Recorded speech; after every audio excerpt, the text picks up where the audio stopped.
speak to you for a bit. As I was preparing the presentation for tonight, I decided to go back and look at the promotional emails that were sent out before this event. This is a snippet from that. This is what you were told about this event. Join us on Tuesday, November 18th for an evening with a guru. A guru. You know, I read that at first and I started laughing and said, a guru? I mean, you know, sometimes I feel like I'm stumbling around the dark trying to find a light switch. And here I am being called a guru. And I was thinking about what Rick just said, that you know, there's still things to learn. Now, how many of you are Agile experienced? You know, look around the room, look at all the people raising their hands. Right now, if we were to take the knowledge that you've accumulated and put it all together, it would tremendously far outweigh anything I could bring. Now I've got some ideas, of course, and I'm here to help, but I don't know everything. This idea has a counterbalancing quote, though. So I like this one, too. This one helps me. Keep it simple. Keep it simple. I look at what Thoreau did and I think, how did he manage that? How did he do that? I mean, wouldn't that be sweet if life was like that? Well, except the part about having one meal a day. But to simplify things, I mean, we live in a world where there are so many changes, so many disruptions, so many cries for our attention throughout the day. It's amazing we get anything done at all. So if we can figure out some ways to simplify in places here and there, maybe we can make a difference.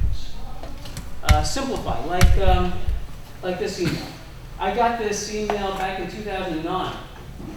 You can see the subject says Scrum with a question mark.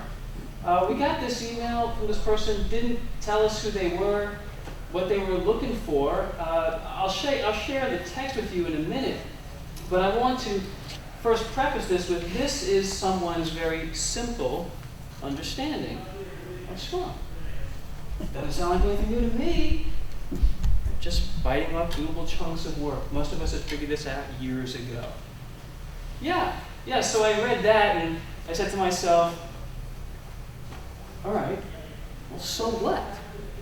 I mean, what are you trying to tell me by sending me this message? You figured it out? Great. What I want to ask you next is, how's it going for you? How's it working? See, we've got all these Agile principles behind us. You all should be familiar with the Agile Manifesto, right? You all have that memorized. You all understand there are some values, there are some principles that we try to follow. And we can agree with the principles, but after we've absorbed the principles, we have to figure out a practice that supports the principles. Now, there's lots of Agile practices, right? You've seen some of these. You've seen XP, you've seen Kanban, you've seen Crystal, you've seen Scrum. Now, I have chosen to focus more on Scrum. I like all the other Agile practices, but I've decided Scrum is the one that I'm going to pay more attention to. One of the reasons why is because it's simple. And another reason is this reason.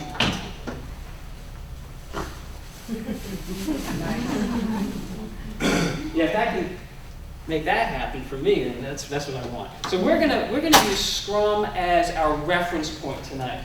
A lot of things we're gonna go through are applicable in a variety of situations, but just for example purposes, we're gonna use Scrum. So I want to spend just a minute or two going over the Scrum framework just to level the playing field, make sure we have the basic terminologies down, and then we'll get into the specifics about the title of tonight's presentation, about what does it mean to have an Agile team.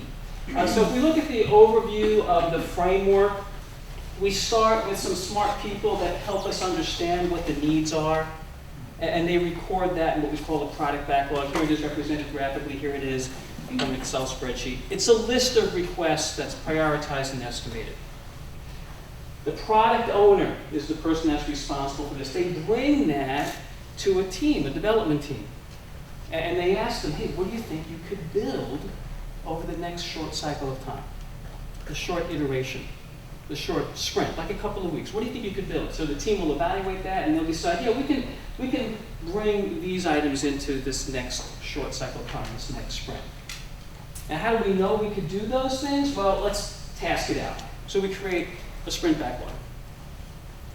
Then, as we're working to deliver those items, we meet every day, checkpoint, verify that things are progressing as we expected. We have some form of visual progress, like a burn-down chart, so we can understand graphically at a glance how are we doing. At the end of the cycle, we have a review meeting or a demo where we share what we've accomplished. We have a retrospective to talk about how we can improve, and we cycle back again and do it over. Simple, right?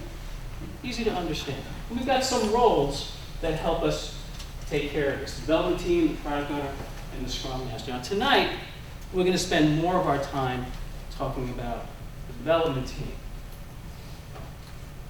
And from the Agile Manifesto, you might recognize this expectation, this principle. It's not a rule, but generally speaking, we believe that self-organizing teams will do a better job than I would by myself sitting behind a desk.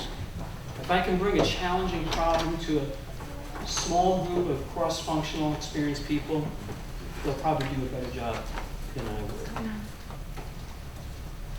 would. Traditional org chart. Nothing wrong with this picture. Works fine in a lot of situations.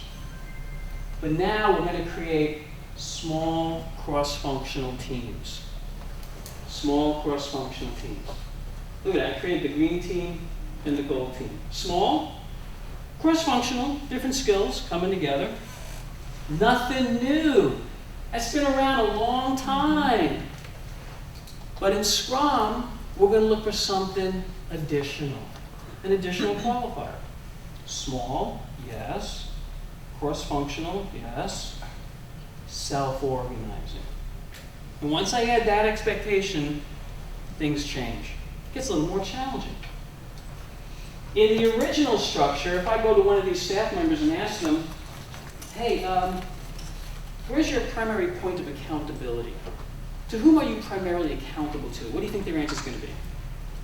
Their functional manager. It even graphically implies that. But now, I'm going to have a different expectation. Now, when I go to one of these staff members and ask them that question, I'm going to expect them to say something like, oh, I'm primarily accountable to my team. Or to the work of my team, which is to service the customer. I would accept either answer. Which is one of the reasons why some functional managers have some degree of discomfort sometimes when we move to this approach.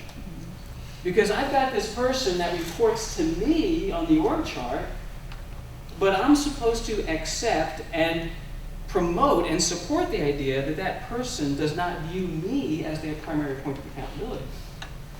My role is different. My role now is to create a productive work environment for those teams.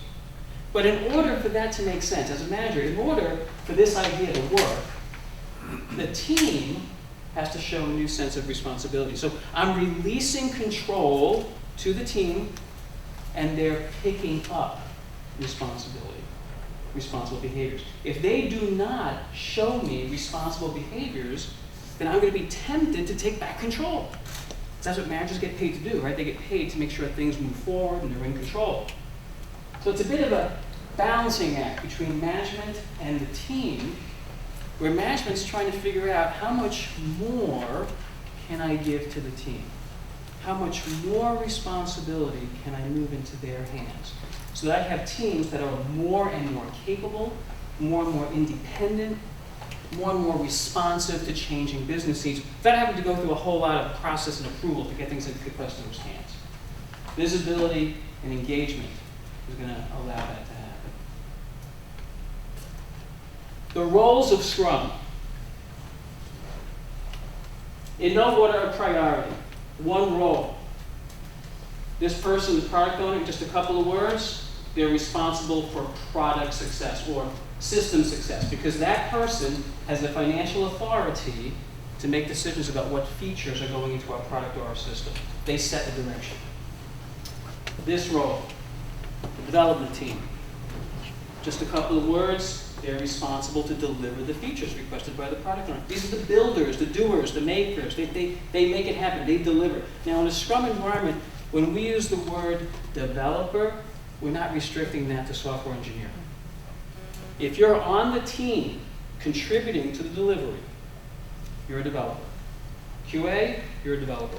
DBA, you're a developer. Documentation specialist, UX person, software programmer, you're a developer. The Scrum Master, just a couple of words, they work for the team. They make sure the team has what they need to be successful. They clear the path. They make sure the work flows. Now, I used to have the arrow pointing this way. It looked kind of lopsided. And I decided, no, the Scrum Master's contribution to successful project delivery is their ability to help that team succeed. And when you put these three roles together, you get a Scrum team. Notice we have a team within a team. This is the one we're primarily going to be talking about tonight. This group here. Starting with small. Why small? So team size of 5 to 9 is the agile recommendation. Just talking about developing team members. Why 5 to 9? Well, there's several different things that we want to consider. Because you can have small teams, you can have larger teams, you can do that. But some things we want to be mindful of. On the smaller side, there might be some self-organizing challenges. If I got a team of 3, I worked with a team of 2 once. When one person was out sick or one person was on vacation, it was much more disruptive to that team than to their larger counterparts. So the ability to self-organize takes a bit of a strain when you have a small number of people. You could do it though, you could do it. On the larger side, communication challenges are what we have to deal with. I got a team that's got this many people on it. I got a lot of communication connection points I got to maintain. Connection points grow logarithmically or geometrically. I'm not sure what the mathematical term is. I'm not a statistician, but if I double the number of team members, I 4 times the number of communication connections I have to maintain. And it's not just maintaining a connection with the other people on my team. I've got to maintain a connection with my product owner, with my Scrum Master,